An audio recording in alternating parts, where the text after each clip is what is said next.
Hello,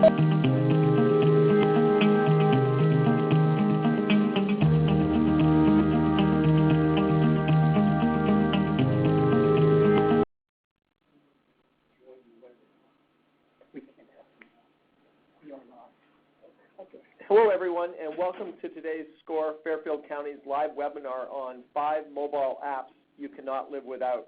I'm Bob Hogan, the webinar coordinator and a business mentor here at SCORE in Fairfield County, and I'm going to be your host today. Our presenter today is Bud Freund, and more about Bud in just a moment. But first, I'd like to give you a bit of brief information on SCORE. As many of you know, SCORE is a national organization with 320 chapters across the country and over 11,000 volunteers. It was started in the mid-1960s, and we're part of the Small Business Administration of the federal government. Here locally in SCORE Fairfield County, we have over 100 volunteers with a wide range of industry, process, and subject matter expertise. And we offer 3 primary value-added services to small business owners.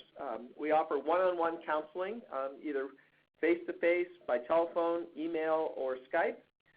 We offer a wide range of educational workshops and webinars like we're doing here this afternoon. And we have extensive resources on our website, including a network of subject experts that are at your disposal.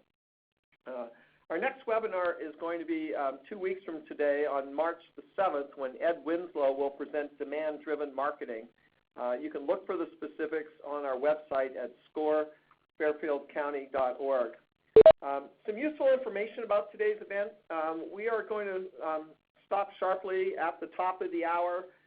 The conference is being recorded, and the link to this recording and the slide materials will be available on the website within the next week or so. And again, the website is fairfieldcounty.score.org. We've set aside some time for questions and answers at the end of Bud's presentation. So if you do have a question, please use the chat window that's going to be in the bottom left-hand corner of your screen. And you can submit a question anytime during the presentation. We may take some questions during the presentation, but we'll certainly leave time for it at the end as well. Now it's my pleasure to introduce our speaker today. Bud Freund is a frequent SCORE workshop presenter as well as a certified SCORE mentor who focuses on technology tips, tricks, topics, and trends.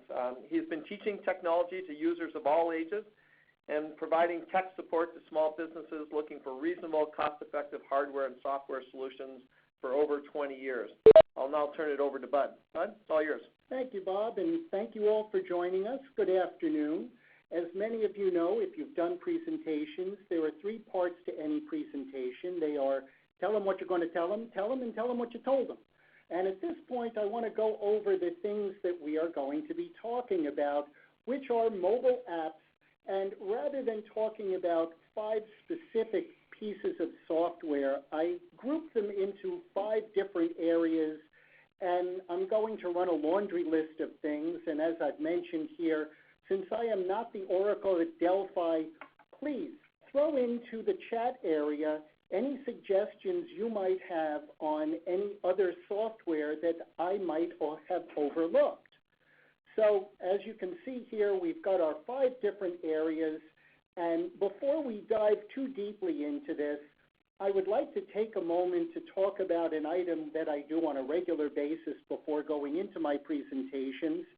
And I want you to think about the last time you couldn't do something because a computer wasn't working. In other words, you had to pay inside of the gas station because the swipe at the pump wasn't working, or you needed to go to a different ATM, or you had to call an office back to reschedule because either the receptionist's computer was down or they were working on the software.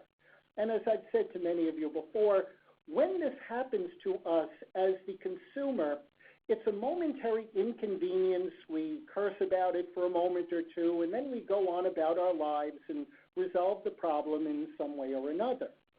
When we are the business owner, however, you cannot let this situation put you out of business. And because we place such an enormous dependence upon computers, if you leave with nothing else from today's presentation, I hope you will take a moment to think about how you would be able to keep your business running in the event that the primary computer that you use for your business stopped working.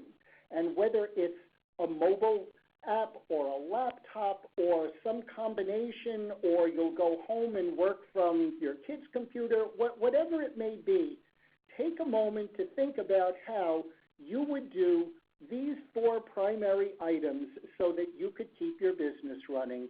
And understand that Sony, who got hacked, I think it was 2 years ago, and basically got shut down for quite a period of time, I believe it was close to 2 weeks, they had absolutely no idea of what to do at the point that their computers weren't working. So you, as a small business, could have a leg up on a big business.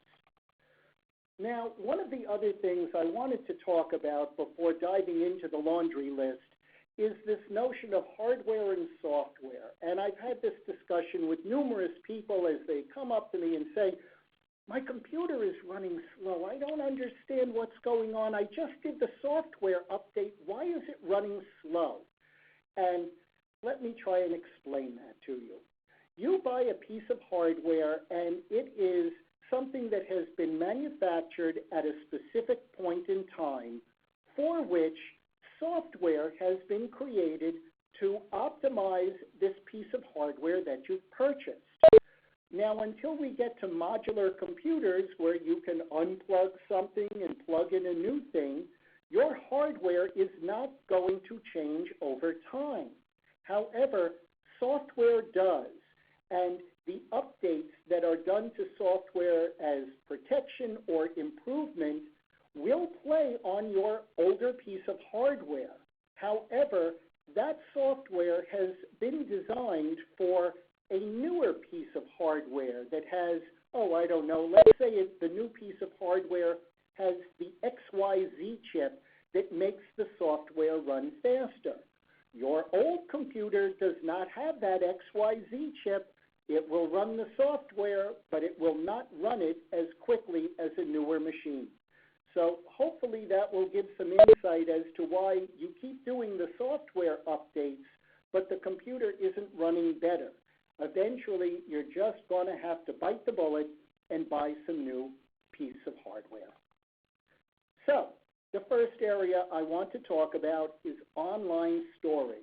And while there are many choices of places that you can store your documents, your files, and your music, and your pictures, your stuff, it is very important to understand that in many cases where you have online storage, if you do not have internet access, whether it's by Wi-Fi or by your data plan, you do not have access to your files and your data. And I've only listed 4 of the larger ones here, the bigger fans, so to speak. Dropbox will give you 2 gigabytes free. Google Docs will give you 15 gigabytes free. Microsoft OneDrive will give you 5 gigabytes free. And if you belong to Amazon Prime, which is a $100 a year service that is primarily allowing you to get deliveries within 2 days, one of the ancillary features of Amazon Prime is that you can store all of your still images, not your moving images, not your videos, but your still images, you can store online, unlimited, for free, as long as you are an Amazon Prime member. And understand that all of these people, whether it's OneDrive, Google, or Dropbox, if you need to increase the amount of space that you get for free, they will happily take your money. The next group I want to talk about is news and social media, because we're seeing a lot about that these days, and it's important to understand that there are good choices, there are better choices, and it is important, I think, to have multiple choices. One of my favorite news services is Google News and Weather, which is available on both the Android side and the Apple iOS side. And it is an aggregator of news globally, and it is sectioned off into specific topics: entertainment, health, sports, world news, top news. And if you see an item in 2 or 3 places, it's a fairly safe bet that this is a valid news item.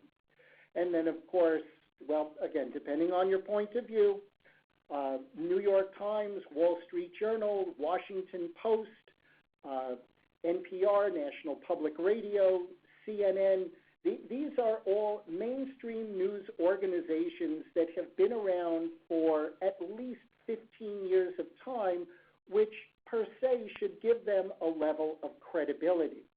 Also, if you're not familiar with Snopes, it's a fact checker, and they're pretty good about their research to tell you whether something you've just read is true or not.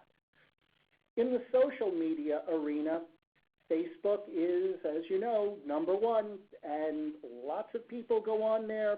There are probably 2 billion viewers on any given day, I think. It is a massive amount of information, but at the same time, it is going to give you a very narrow point of view. It will tell you what like-minded people think, or if you decide that the people that you're looking at don't sound exactly the way you want to hear, you can unfriend them and you don't have to listen to them. So I'm not sure that Facebook yet is a viable news service. LinkedIn as a business service, a way of finding out what other business people are thinking, works very well. It's a Microsoft product. Twitter, which I believe is about 8 years old now, has lost somewhere in the neighborhood of $2 billion. They are a publicly traded company that has yet to turn a profit. Rumor has it that they are looking to a new CEO that's basically going to put lipstick on the pig so that it can be available for sale to somebody. Will Twitter continue on? Yes, it's got a huge base, but as a news source, I'm not sure that it's going to be providing you with more than just opinion. Instagram, lots of pictures. Snapchat, lots of pictures. If you are concerned about the conversations that you're having and the privacy of the conversations that you are having, these next 3, ChatSecure, Signal, and Wickr, are all secure chats as opposed to the iMessage on the iOS system or something like Tango that you might find on the Android side. WhatsApp is enormously popular in Asia. My daughter is traveling right now, and we stay in touch with her at no cost through WhatsApp, but it is only on my iPhone. It is not on my tablet. If anybody knows of a way to get WhatsApp onto an iPad, I'll be your best friend. That last item, Sideline, is a service, a free service for both iOS and Android. It will allow you to get a second telephone number for your mobile device. Now, what that means in English is that you can either reserve that second number as the super top secret, I only tell this to my best friends, so that when that line rings, you answer it, or Sideline can be that disposable phone number that any website that requires you to provide a phone number, you can provide the Sideline phone number, which will then mean that if they sell their lists, that information is going to be handed out, and you can set Sideline up so it literally dumps right into voicemail and you don't have to be bothered with all of the solicitations. You do need to use Sideline at least once a month to keep the phone number active. Moving on to e-commerce and that really important caveat, which is do not do your commerce on public Wi-Fi. It is an invitation for trouble. It is an invitation for high risk. It is an invitation for you to be changing over all of your credit cards. So proceed cautiously on public Wi-Fi. But in the world of e-commerce, you can do a lot of banking now off of a tablet or a phone. whether it's your bank or paying your credit card or looking at your stocks. If you have a health savings account, it will help you to keep track of what's in the HSA so that if you go to a doctor and go to use the credit card associated with your HSA, you don't get embarrassed that there isn't enough funds to cover. Also, if you're doing shopping at Staples or Costco, CVS, all of them have apps on both sides of the world, Android and iOS, which will allow you to be able to either find things, order things. With CVS, if you've got a prescription, you can renew your prescription. Amazon, obviously, is a great app, which if you've set up for one click, you can spend more money than you have. So again, proceed very cautiously on that. eBay, you can compete down to the last second and the last penny to get whatever it is that you feel you absolutely have to have. Fandango, if you're not familiar with it, is a way of avoiding the lines when you go out to the movies. You can pre-order your tickets. There is an additional fee, but you don't have to stand online and you get to the movie theater and the tickets are waiting for you.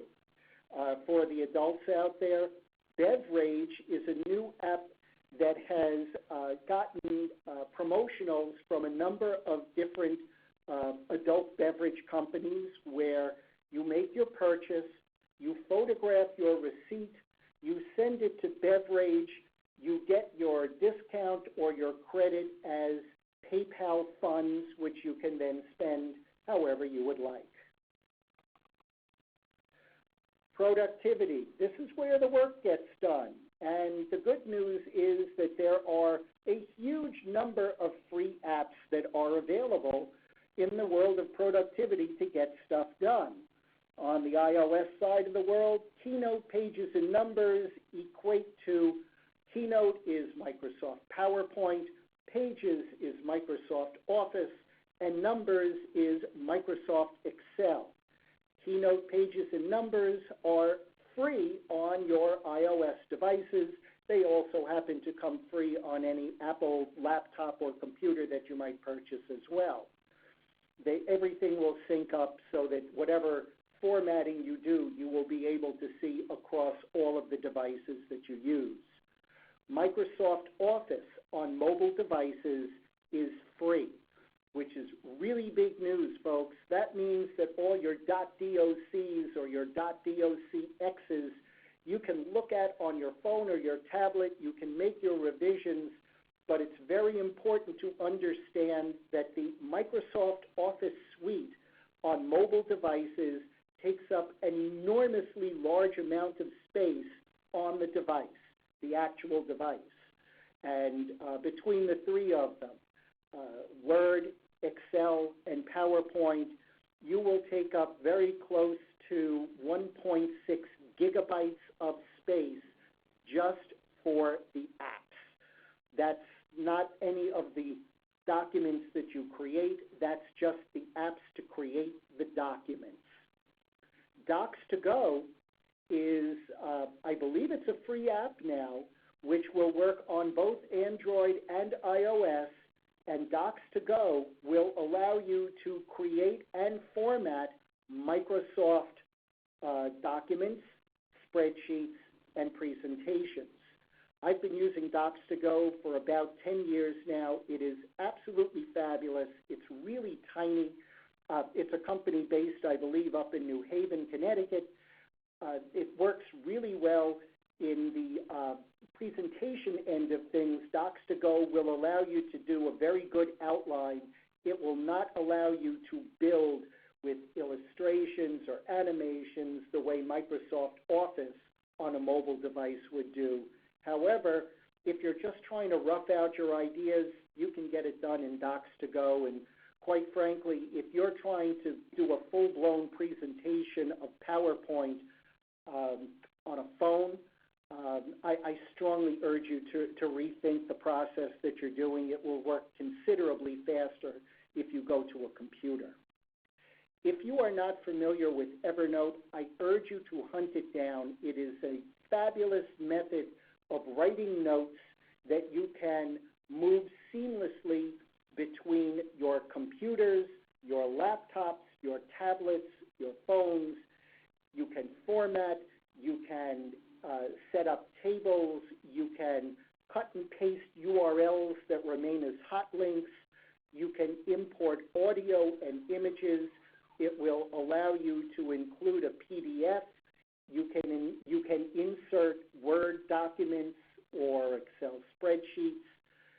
Evernote as a freebie will give you 60 megabytes per month, and just like with your data plan on a phone, they reset the meter every month to 60 megabytes. If you download a video, that could be your entire month in Evernote. If you do just text and documents, you could pretty much work forever for free. The one caveat to free Evernote is that it will not allow you to import the web pages or the hot links of the web pages. Excuse me for a moment. OneNote. Evernote is pretty much OneNote as well. I haven't used OneNote in a number of years, but they are pretty much the same thing. They allow you to create notebooks.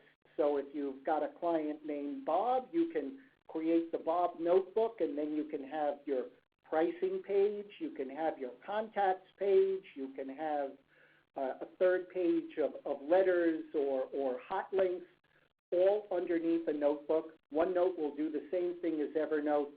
I got hooked on Evernote, and at this point I think I have somewhere around 1,400 of these Evernotes. Sorry about the volume, folks. We're leaning in and talking as loudly as we can. Bob's got his fingers in his ears. Bear with us. We are getting a new system very shortly. Next item I want to talk about is Handbase, which is a databasing program on Apple devices, and it will allow you to take Excel spreadsheets and import them into a databasing format. You can password protect it. It will allow you to grow the number of items that you want. You can also connect it back to your computer. There is a free piece of software that goes either on Macs or PCs that will allow you to take the data from your phone, put it back onto a computer for somewhat central storage. I found Handbase to be a really good piece of software, which I will get to Memento in a moment. I pulled out of Memento and moved into Handbase. Worked really well. Before we get there, though, I want to talk about Touchdown, which is an email program exclusively on the Android side of life. It used to be absolutely fabulous. Then they decided in an upgrade to make it rather confusing for me. However, one of its major features is that you can search into your archive of emails, and it works absolutely great for tracking down those old emails. And speaking of emails, I'm a really big believer in going onto your phone or your tablet and changing that signature so that it has something a little more personal than sent from my iPhone. It is your phone, not their phone. Put your own email, your name, your contact information. Apple can afford to do their own advertising and then some. Put a signature that belongs to you there. Memento is a databasing program that's on the Android side. It's been around many, many years. And again, it is a fabulous piece of software for building databases. Strongly recommended. I believe it's about a $10 purchase. So skip lunch one day, buy Memento. It works absolutely fabulous. QuickBooks Online, whether you are on tablet, phone, Android, iOS, QBO is absolutely terrific for the small business person. I use it exclusively now, and there is nothing more wonderful than finishing a job, getting in your car, taking 2 minutes to open up QuickBooks Online, and sending a bill before you drive away. It's really good in that regard. As for the bookkeeping of it, I also use QuickBooks Online connected to my bank, and what this means at the back end of my bookkeeping is that nothing goes into QuickBooks that hasn't already been reconciled at the bank. In other words, the check clears the bank, then the check goes into QuickBooks Online. I reconciled a full year of books in about a half an hour. I was floored at how quickly I could get the work done. If you do that through Chase, I believe it is a $10 per month charge to do that marriage between QuickBooks and Chase Bank. I believe there's a charge at Wells Fargo as well, but I'm not sure of what it would be.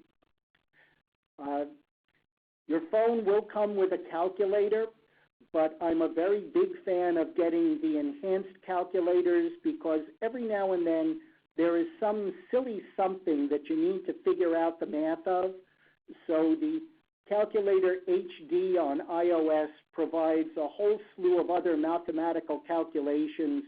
My wife's got one of those ancient Hewlett-Packard calculators, which I have no idea of how she runs, but it will do stuff that like solve pi to the last digit. It's absolutely great. Calculator HD will do things similar. If you have business meetings and you're working too hard on trying to figure out how to split the bill, Tip Calculator will do it really quickly for you. It works very well. Units Plus will give you mathematical calculations in temperature, weight, length, all of those things that every now and then, if you didn't know that 12 inches equals a foot, Units Plus will help you to get there really quickly and without a whole lot of thought. So again, a strong recommendation on that, and whether you're on the Android side or the iOS side, I do recommend having one of these enhanced calculators. They do come in helpful every now and then. Browsers. Whether it came with your phone as Safari or it came with your phone as Chrome or whatever the Samsung browser is, I am a very big fan of other browsers. Firefox will play on both the iOS side of life as well as the Android side, and on the Apple side, I'm a really big fan of a browser called iCab because it has two features that I like very much. One of them is called Instapaper, which will pull out all of the advertisements from an article. So you're reading an article out of Wall Street Journal, New York Times. There's advertisements in the middle of it. Using iCab, you can strip out those advertisements, so all you've got is text. From there, you can use a bookmark that can push you over to, again, another iOS app called 2PDF, which will enable you to create a PDF document of that article you're reading with the ads stripped out. So it becomes a pure text document, and it will give you the URL so that you could reference back to it, but it works really well as a method of both archiving PDFs on your device, because as I mentioned earlier, if you go into a meeting and you have no internet access, you cannot grab hold of your data. Whereas if you've created PDFs of those documents, on the Apple side of life, you can use the 2PDF app, and it will store your PDFs for you on the device without any internet access. Travel. And yes, there's a couple of gray areas on there, but when it comes to travel, there's a couple of apps that you really cannot live without. If you do not know Waze, I strongly urge you to download it. It is a free app. It will tell you where the traffic is and where the police are, so that when there isn't traffic, you don't go speeding past them. It's really good. It will map out your route. It's got a lovely, pleasant voice that will talk to you and tell you when to make turns. If you have an iPhone, it will marry into the Bluetooth of your car, and your car will tell you where to go, but you may need to still do the steering unless you have a Tesla. But other than that, Waze is a terrific piece of software for helping you to get where you need to go. Uber will get you there as well, but you're going to pay them to do it. Kayak is a piece of software that will help you to compare pricing on the places that you want to travel to. If you want to stay at a hotel, Kayak will look at multiple websites and enable you to find the least expensive method of place and where you want to go. Great method of aggregating information, similar to Priceline, and obviously Lyft is very similar to Uber, and Trivago is very similar to Priceline and Kayak. So there are a number of different competitive websites. Again, I would urge you to take the time to look at a few of them so that if you're watching your dollars, you can get a couple of different choices. The New York City subway map, for those of you who live in the New York metro area, it's really good. It will tell you where the trains are, where the trains stop. And as you know, if you unpinch your fingers on the screen, you can see the details. If you squeeze it down, you can look at the entire island of Manhattan, and good luck figuring out where the 42nd Street exit is. Also, if you're on Metro-North Railroad, the On-Time MNR app is probably the best that marries into the actual Metro-North schedule. I know many of you think Starbucks is more e-commerce. If I travel, I drink coffee. That's why Starbucks is there. Dunkin' Donuts, the same. And in both the Starbucks and the Dunkin' Donuts cases, I have not given either of them a credit card. They do not refresh automatically off my credit card. I am very happy to go to the stores, purchase a gift card, and then put the gift card into my phone so that I can use my phone for payment and track my free cups of coffee. But I just have an ambivalence about somebody constantly hitting my credit card for coffee, so I just take an extra step. Personal precaution, do as you like, but I buy gift cards for Starbucks, gift cards at Dunkin' Donuts, iTunes, and Amazon. And I find that for all of them, their gift cards will still allow me to make purchases, but it does not put my credit cards at risk. Also, for travel, I am a Jules 2 game fan. It is the only game that I play which gets my children fabulously annoyed since they play far more games.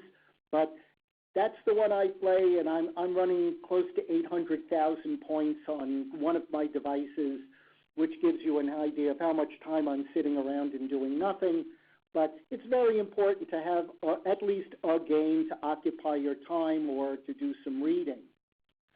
Overdrive is the app that will get you into the Stanford Public Library, and provided you have a Stanford Public Library card, and different libraries have different services, but you put in your library card, Overdrive, not OneDrive, Overdrive will get you to the online card catalog. You can then download a book which you will be able to read on your Kindle reader that you can put either onto your iPhone or your Android device. Oh, thank you. Clarification here.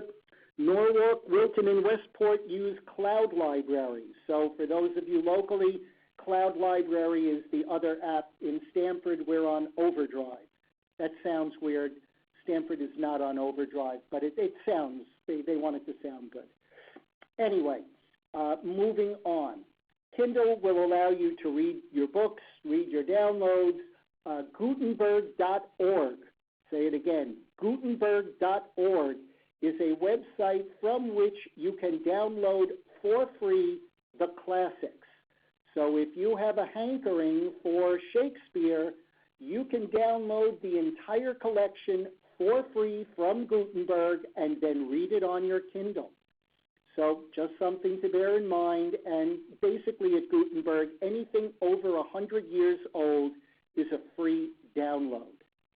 Now, as for Glaze, Prisma, and MuseCam, those are image manipulation programs. So if you've shot a beautiful sunset or you've shot a nature scene and you want to start applying some various filters to those, Glaze and Prisma will allow you to go into those photographs and do whatever manipulations they will offer to you, allowing you to be able to create new and different images, which then save in your photo library. MuseCam is an app that will allow you to manage the ability to shoot your photographs better. You can control your shutter speed, you can control the speed or ISO of the chip inside of your camera or tablet, and it will allow you better control over the image taking process. Moving on. A very important piece of information, folks. Please update your apps. They do try to plug holes. Every now and then they create a new hole, but generally speaking, the updates are for improvements, not for problems. And I recommend doing updates on a regular basis. So something to just watch for before you go to bed, while you're sitting in public or free Wi-Fi. That's something to download and just keeps your machines running better. Very recently, if you're following the news, both Verizon and AT&T are now offering unlimited data service plans. However, it is very important to understand that while they are going to provide you with unlimited data, it is also important to understand that the data that they are giving to you will be throttled. In other words, as you start to download too much, they make the faucet turn down to a drip instead of a steady stream. So you can have more data, but you may get to it slowly. And last but not least, I told you there were 3 parts to a presentation: the tell them what you're going to tell them, the tell them we just did, and this is the tell them what you told them, or the recap. So as you can see, we've gone through our 5 different areas of apps. I'm a big fan in the updating and the upgrading of both hardware and software. Ask other people who have phones if they've tried the app or they've heard of the app before you download them to avoid any security risks. Sometimes we get caught during the Christmas season. Things looked like they should have been a retailer's app in the iStore. They were bogus. Proceed cautiously on the apps before you download them. And as I said at the very beginning, do take some time to figure out how to keep your business running.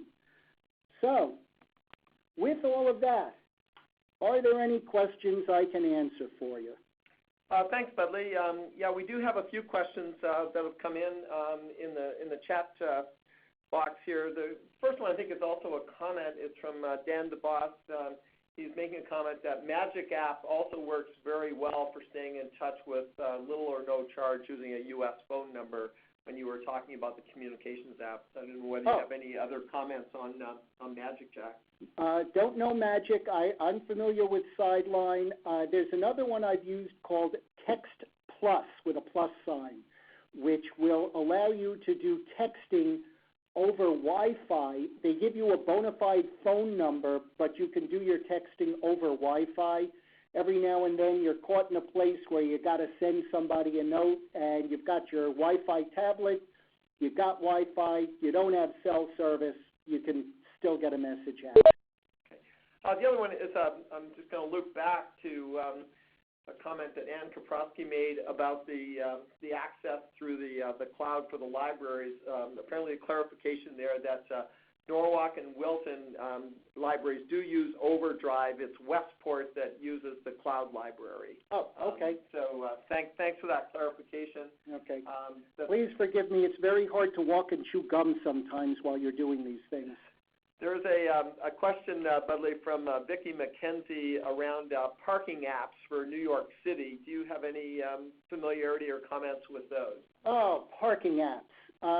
Yes. Actually, it was specifically for airports in New York, in Greater New York City. Airports I don't know about. In New York City, if my memory is correct, BEST, B-E-S-T, like we are the best, they will give you parking places where if you show them the coupon, you will get a discount. I'm not familiar with the airport parking apps, but I can tell you that in Stamford, there is an app that you can download. And as many of us who are local to the neighborhood know, when the weather gets cold, all of the credit card and cash machines at all of the parking lots in Stamford just stop working. So your phone app may be your only recourse, and just for the record, so you know, you can do your parking in Stamford by a phone app. You give them your credit card, and for the privilege of paying them, you will also pay an additional, I think it's like 30 or 35 cent fee, which whoever the vendor for the app uses as their processing. However, when it's really cold out and you got to pay the bill, it's worth 30 cents. There's another question in here from Dan Harmelin, who's used Dropbox, and he's asking a question about how difficult it would be to use OneDrive going forward and copy everything over from Dropbox to OneDrive. The copying of, well, first of all, Dropbox and OneDrive have downloadable apps for your computer. And once it lands on your computer, whatever is sitting in Dropbox, you can select, copy, and paste into OneDrive. On your computer, it's moving it from literally your left hand into your right hand, and then behind the scene, the upload of all of those files, pictures, whatever you're moving from one folder to the other is going to happen in the background. Everything that was in Dropbox will be in OneDrive, and eventually it will be online in OneDrive. There are apps for both OneDrive and Dropbox on Android and iOS. You can also get both the Apple productivity apps, the Keynote, Pages, Numbers, Microsoft Office. They will all talk to both OneDrive and Dropbox on your mobile device. Another question from Don Harmelin, Budley, asking what's the difference between Evernote and MS Office OneNote? The biggest difference I can tell you from personal experience is that I use OneNote exclusively.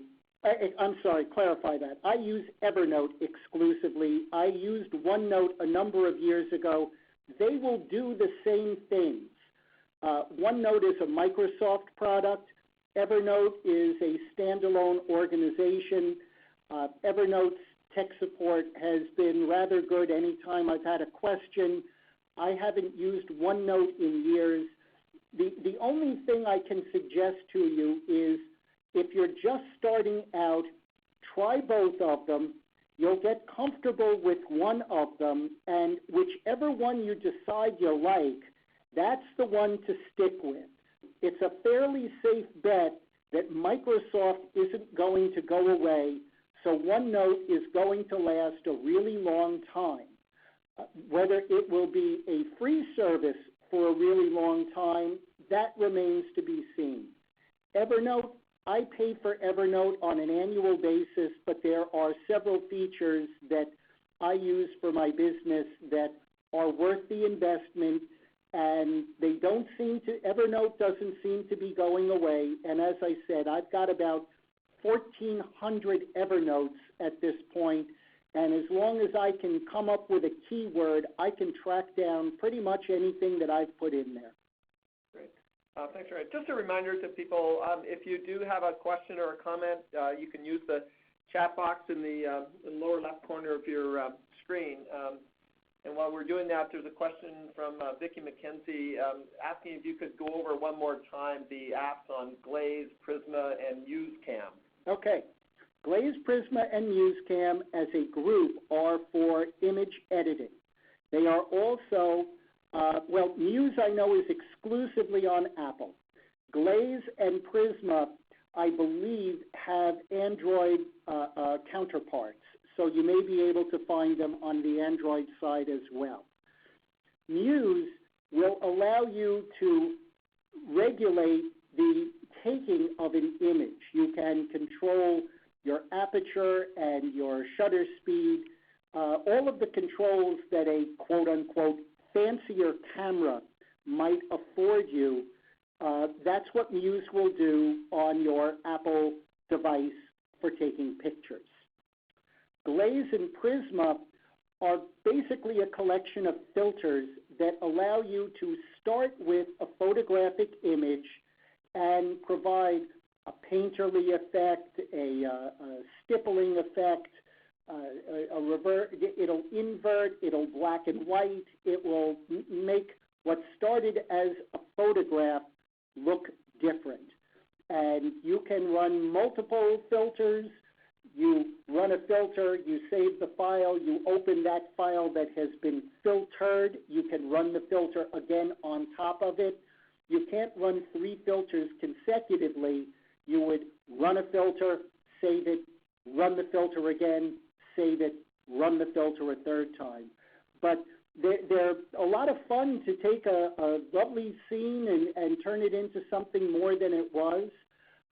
Depending upon the size of the file that you are generating inside of your mobile device, I would speculate that you would be able to generate a computer file that will allow you to create a very nice looking 8x10 print, which you can take your file, whether it's off your HP or you send it into one of the services. They make lovely images. Great, thanks. We don't have any more questions coming in. Maybe we'll just give people another minute in case you have any related questions that Bud has covered, or you want him to go back to any of those apps that he talked about. I know there's a lot of apps to cover there, and he went by necessity fairly quickly through some of those. So be glad to go back to them. We do have a few more minutes here. So, and we do have a question brought in from Bob Carroll. Any malware apps for iPhone that you're familiar with?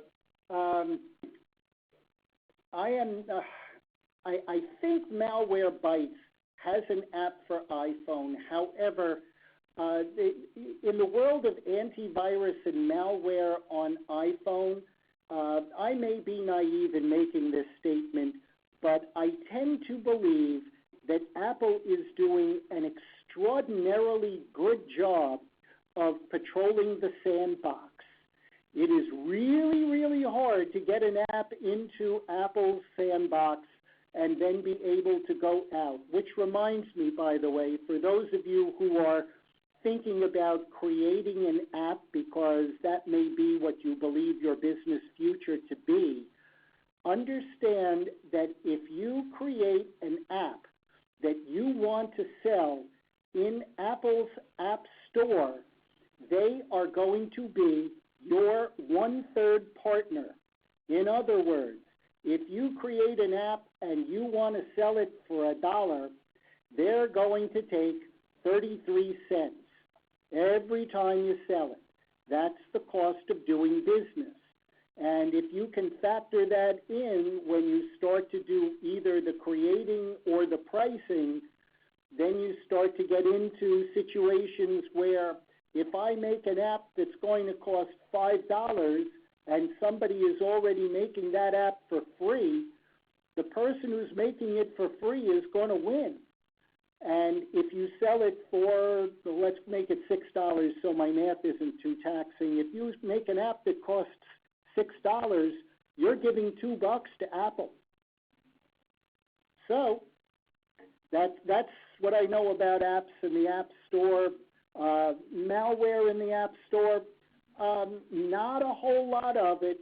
Every now and then you'll get, there was an article in the Times around Christmas indicating that things that looked like the Nike store weren't exactly the Nike store, but those things are pretty rare, and just read carefully and proceed cautiously. Okay. Another question, Budley. Microsoft Office includes how much data for free? Well, the Microsoft Office apps are free. If you go to live.com and you create a Microsoft account, they will give you 5 gigabytes of storage space, but those two items are not a bundle. In other words, you can download the apps. They will take approximately 1.6 gigabytes of space on your mobile device, and then you can go to Microsoft and you can create a Microsoft email account similar to my Budley at live.com. That's a Microsoft account. That gives me, through my live.com account, 5 gigabytes of free online storage space at OneDrive. Google, so that would be a Gmail account, will give you 15 gigabytes of storage space online for free, and Dropbox, who doesn't give you an email account along with it, just space online, they will give you 2 gigabytes of storage space online for free. Okay, thanks very much. Well, we're coming close to the end of our time here, so I think I'd like to thank Bud. And as a reminder, we have 2 webinars each month. We have them on the first and third Tuesdays of the month. So the next one is on March the 7th, Tuesday, March the 7th, and the topic is Demand-Driven Marketing with Ed Winslow presenting. And the other thing I'd like to remind everyone of, you will receive a feedback questionnaire by email right after today's session. I'd like to encourage you to please complete that and give us some feedback. It's very helpful to us as we plan our future workshops. So on behalf of SCORE, I'd like to thank you all for attending today's live webinar, and remember to visit fairfieldcounty.score.org for the audio and the materials they'll likely be up within the next day or so. So again, in closing, thank you, Budley, for presenting today, and have a good day, everyone.